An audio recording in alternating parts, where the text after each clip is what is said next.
Hey guys, it's me again.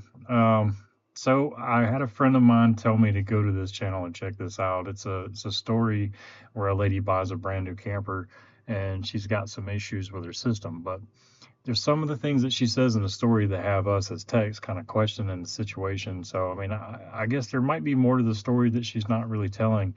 But it is a rather long video. It's about 26 minutes, but she kind of goes through some stuff, kind of tells you a little bit about her situation, but there's a lot of unanswered questions, and I'll get into it. But let's go ahead and get started. Like I say, if you want to watch it for yourself, you can go to Liz Amazing's page and watch the video yourself. But I'm gonna play this first snippet real quick, and I guess this would be like a reaction video.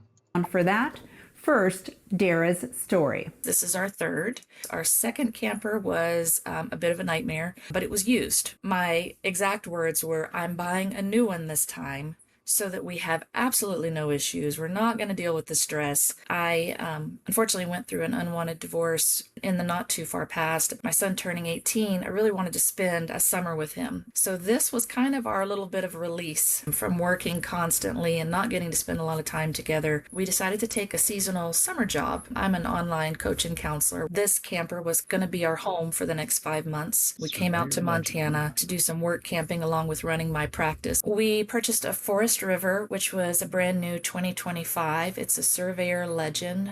I purchased the camper in Wabash, Indiana with Zoomers RV. I paid $33,000 for the camper. Thought that I had just really picked a good model and that we had a safe home for the next 5 months, and it has been anything but. We drove from Tennessee up to Indiana, purchased it up there, and we're actually getting pretty excited that we were going to get to pick up our new camper. Began to do the walkthrough. We're starting to go into the front door of the camper, and they had replaced the main lock on my request to put a keyless entry lock into the camper because I had read about how the RV industry uses all the same keys, and we just didn't want to be driving across the country with someone being able to get into an RV with a.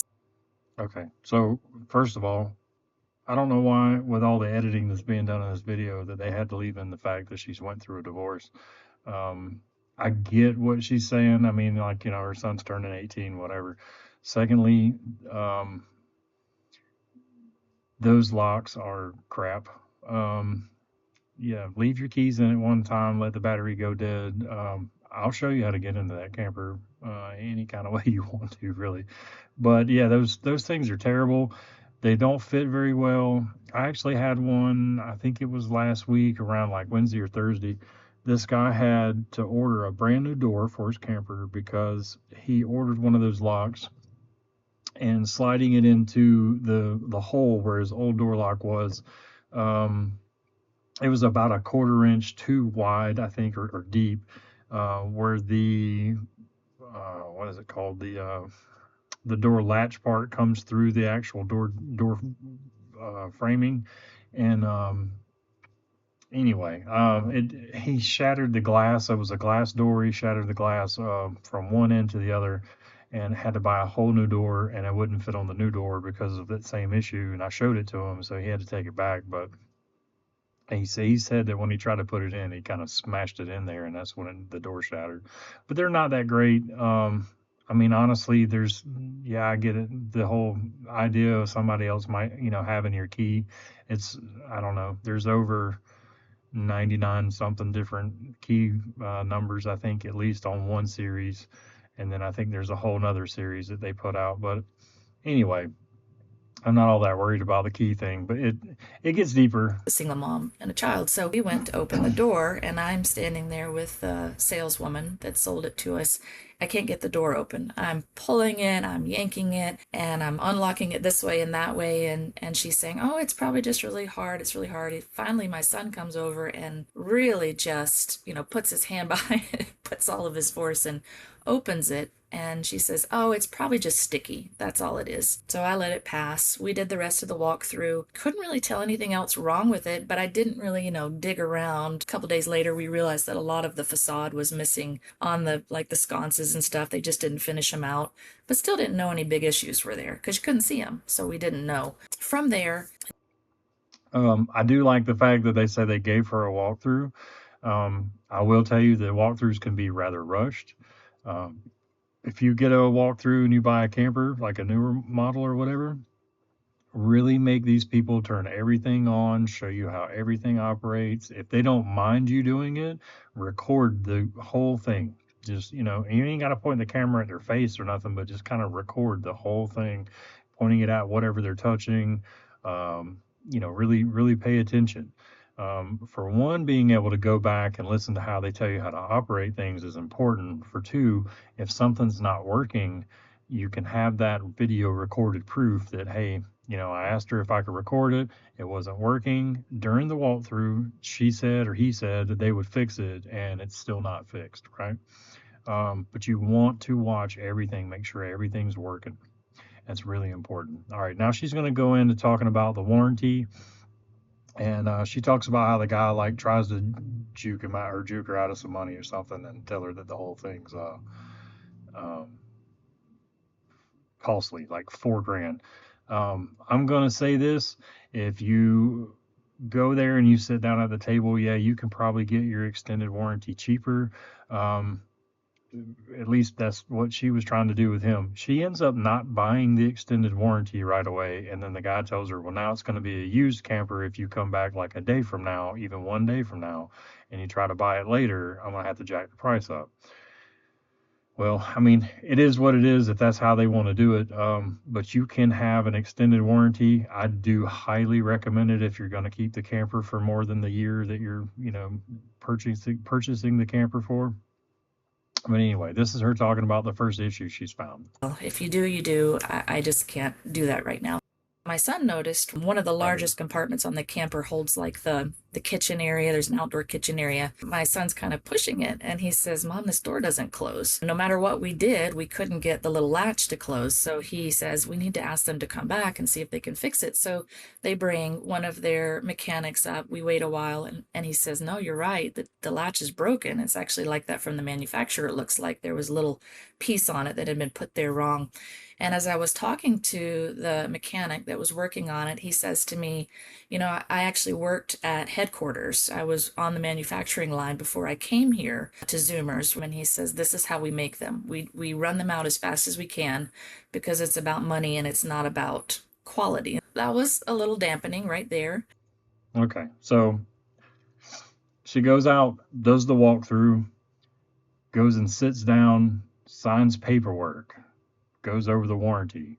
Her son's still outside messing with the camper and finds the door broken. So she comes back out, son shows it to her. It's too late now. You've already signed the paperwork. Do you really think they're going to sit there and try to fix that right away? It's not going to happen that way. If you find something wrong when you're doing your walkthrough, whenever you're, testing everything out, you stop immediately and you tell them, before we go any further, we need to get this fixed, or I don't want this camper. I'd like to see another one, same model, if you have it on, on the lot. But don't go through with it. That's the first thing that everybody does. They go in there, they sit down, they look at a camper, they walk around, talk to the salesman. He's just there to get you to sign that paperwork. That's all he's there for. He don't know how to work on them. Most of them don't even own one because they know better.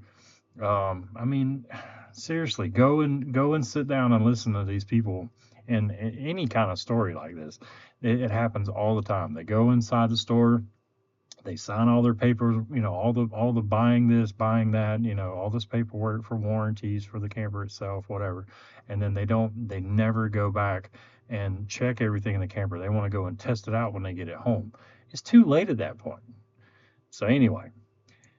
We proceed, we take the camper. During that drive, we stopped at a gas station and we heard some loud noise coming from the camper. So we opened everything up and the LP propane sensor was going off in the camper, just repeatedly signaling, we're going to have to stop and sleep in this. So we're calling Zoomers, called the man that did the walkthrough. He really didn't know, called the sales lady that sold it to us, and she just said, goodness, I hope you can figure it out. I hope you're safe. That was all she said to us. Kept calling the other man back, and he tried to troubleshoot it a little, but he just kept saying he really didn't know. His best advice was just to push the reset button, open the windows, So we did that, and eventually we figured out as we went to the propane tanks that the propane tanks had been left on full open. They had not come back and closed the propane tanks from the walkthrough. So we Okay. So this is the part that pisses me off.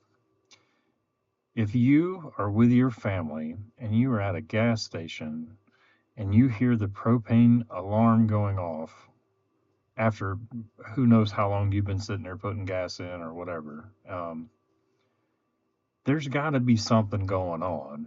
Okay, so I'll explain as best I can. Number one, if there's a safety alarm going off in your camper and they tell you to go open the windows and air it out, you're wrong and they are wrong. You need to finish getting your gas,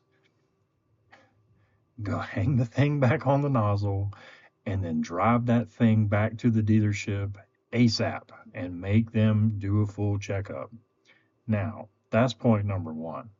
Point number two about this is the way that those things work, and I kid you not, they are more of a fresh air sensor than they are anything. It's not necessarily just LP. It's not just the CO2. You can use butane out of a cigarette lighter if you want to. I've literally had a guy that parked his kennel right in front of one of those detectors, and his dog would fart on the thing and set it off. If it doesn't smell fresh air, it's gonna go off. And they are faulty. But the story gets even better. So I don't understand why you would put your family at risk knowing that this thing is a safety. You were ignoring a safety. So I'm gonna keep going. There's 20 more minutes of this. I'm not gonna go through all of it, but I'll break it down a little bit more in just a second. We just assumed that was the propane issue, so we closed it up. We ended up sleeping at a Love's truck stop with the windows open. Pretty cold that night, but decided we still weren't sure. Drove another day, didn't really have any issues. Still chose not to run the propane just in case. But on day 3 of our travels, we finally decided, okay, tonight let's take some real rest. We pulled off at an RV campground with full hookups. And at this point, we hadn't had a shower, hadn't run the heat, but decided this night that we would turn the propane on. When my son got in to take his shower, the little sensor with the water heater never would show the flame on it. So it would kind of start up, the flame would never come on, the water would never run hot. We fiddled with it, I don't know, maybe 30 minutes or an hour. We called tech support that night. They basically said, after troubleshooting for about 2.5 hours, that they really didn't know what it was. Maybe it was a pressure limiter issue. We didn't feel comfortable removing it for fear it might cause some issues, but they said our best option would be to call a local dealership and kind of put that back in our court. I had to find one. Okay, so possibility that the sensor went off because there was a propane leak. The first thing you want to do is go cut the propane back on and go take a hot shower instead of going to get the camper looked at again. And then now she's bitching because they told her on the phone she needs to go and find a dealership. So it's putting it on her, and she bitches about it. One that was a seller of new Forest River, so I had to kind of weed them out. We actually found one the next stop. That night we stopped at a rest area again with no heat, no showers. The next morning we went to a dealership. They squeezed us in. They basically said, we can't look at everything, but we'll look at the water heater, which they did. That afternoon we came to pick up the camper. The tech himself came out and was very, very kind and walked us through. He told us that the hot water heater was not installed correctly, that there were lines and wires that had not been connected, that they had to reconnect them through the length of the wall from the hot water heater back to the shower. He also Good catch on that guy. I'm super, super glad he was able to get this thing hooked up right. It gets worse, but told us that just like the first man had told us, the first mechanic at the walkthrough, the back compartment door was not installed correctly, and that in order to fix it, they would have to tear out the entire compartment to get that door to shut. Basically telling me that you'll just have to continue driving it like that. And he said the same thing the first said. He said, I'll just temporarily fix it for you. So right now that still hasn't been fixed. yeah, so we don't want to fix it because we might not get paid for it. I've heard that story a million times. It keeps going. Also told us that the front door lock had been installed incorrectly, and he did the best he could, and he opened it up and showed me where the interior of the door had been completely warped, where they had put the new keyless entry in. And he said, it's not a wonder you haven't been able to get in your door. He Not fixed at those all. to the best that he could. He said, hopefully that'll give you another few days of using these. And then we went on our way. We have finally arrived at our location in Montana, and we are in freezing temperatures. We have not had a shower at this point. When we arrive, the spot is much, much tighter than we had realized for the seasonal work position we took. And we actually couldn't even get it. We had to back it down a really long road and then back it in. And we didn't end up doing it. One of the construction workers here had backed it in for us, put it in. It took him probably an hour to get it situated because it was a real tiny slot. And when we finally got the camper set up, we decided, all right, we're going to run everything again because they say the hot water's been fixed. They say there wasn't an issue with the propane. You know, I don't even want to think. Okay, then this lady's trying to sell you some gummies because she looks like that type of person. Anyway, look, dude, man, if you're having that many problems and you ain't even barely left the gas station, you don't need to take your family and put them through this situation. Um, I'm gonna kind of ease up here and then I'll get to the next one. So, uh, she talks about how all these issues keep coming about. And then she even breaks it down to where she's telling you that she says it herself in the video. There's carbon monoxide will only come from fuel burning. And that's, yeah, okay. So if you keep cutting the propane off and you're not using anything, how are you getting carbon monoxide in the camper? She doesn't never explain whether she's using a generator. She's not explaining whether she's leaving her truck running outside and is the air blowing in from outside? Is the dog sleeping in front of the thing? She never really talks about any of it. She never talks about whether the issue gets resolved at the point of this video, which I think it's like 7 months old at the time of watching it anyway. There's no update from at this point for me. It's just a story that my friend was telling me to watch it. But I don't know, man. It seems like you'd have to be pretty bold to not know how to work on anything on a camper and then go buy one, hear the safeties going off, and then try to use it anyway and then take it back to a dealership. They tell you that it's fine. You drive back again, you park it again, and it gets worse. She does it like 4 or 5 times. There's multiple calls she makes to the dealership. There's multiple calls she makes to Forest River. Everybody's trying to help her in whatever fashion they can, but she complains that it's too far away.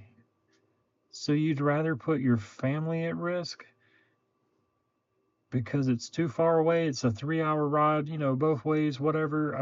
You can't get a mobile tech out because you're too far out. Come on, man. This is probably one of the most insane stories. But again, you heard the safety go off and you ignored it and you decided to try to go anyway. Oh man, a lot of people think that I'm a jerk, and it's people like this that usually get the jerk end of my attitude. You know what I mean? It's insane. A hot meal, but when we started it up, immediately we start hearing the propane detector go off again. Going This off is an again. LP Imagine detector, that. but it monitors carbon monoxide and Yeah. propane gas both. And there's a certain chirp for carbon monoxide. That's what's been going off. The carbon monoxide can only come from burning gas. So it has to be There coming you from go. something burning off this propane line, basically. Something is not venting properly, something could be leaking. And if that's the case, we go to sleep, we may not wake up. So now we're getting a little more concerned. So we're not taking a shower again because we know that that's connected, not eating and no heat. I'm not certain what's happening. Nobody can seem to tell me. We've called tech lines, we've called help. I've got my son in the camper. I've got also our dog, our 2 cats, which are also family to us. We had already had a tech tell us that, ma'am, you need to take this seriously because we don't know what's going on. And of course, I'm torn because we don't have any other place to go to. We don't have another room to live in.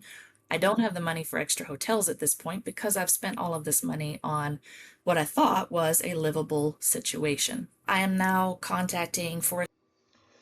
Yeah, so there you go. I'm not gonna listen to no more of it because it just gets worse and worse as far as the story goes. Like I said, if you guys want to watch the whole thing, you can go on there. It's just 25 minutes of this nonsense, but don't go and spend your life savings to go buy a camper. I work on them all the time. I'm not gonna lie to you. It's not an investment. They depreciate faster than cars.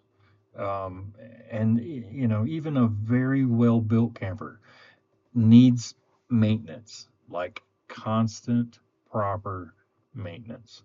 Um, man, I don't even know what to say about this. She basically gets this carbon monoxide poison and goes to the ER. I mean, that's where it's from. But like I say, there's no sign anywhere, or no part of her story as far as this whole edited video goes, where she's constantly chopped up. Every little statement she's making is like it's chopped up a lot. Um, and it never says did they get it fixed. It never says did anybody give her a good a good review or whatever from it, or a good not a good review, but a good solution to the problem. She even takes it, I think, I can't remember the dealership or whatever, but she takes it to a second or third one, and they run the test on it. They test everything. They run, she even admits that they told her they do it longer than they normally would, and they don't know, if warranty's going to pay for any of that. But she doesn't have the money to get it fixed.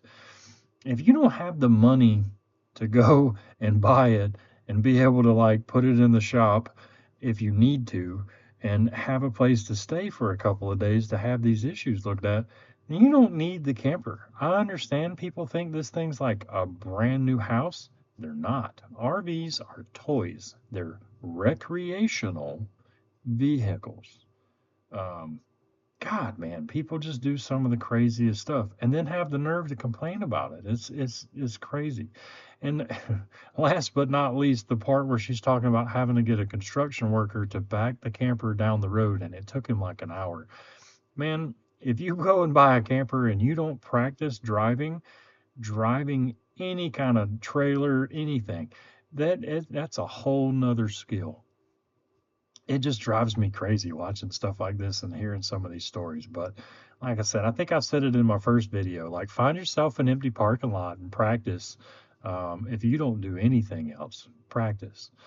Um, anyway, man, I know everybody thinks that, the RV life is, it's going to be great. We're going to go find this, perfect campsite. We're going to see all these amazing sunsets, and, everything's going to be hunky dory.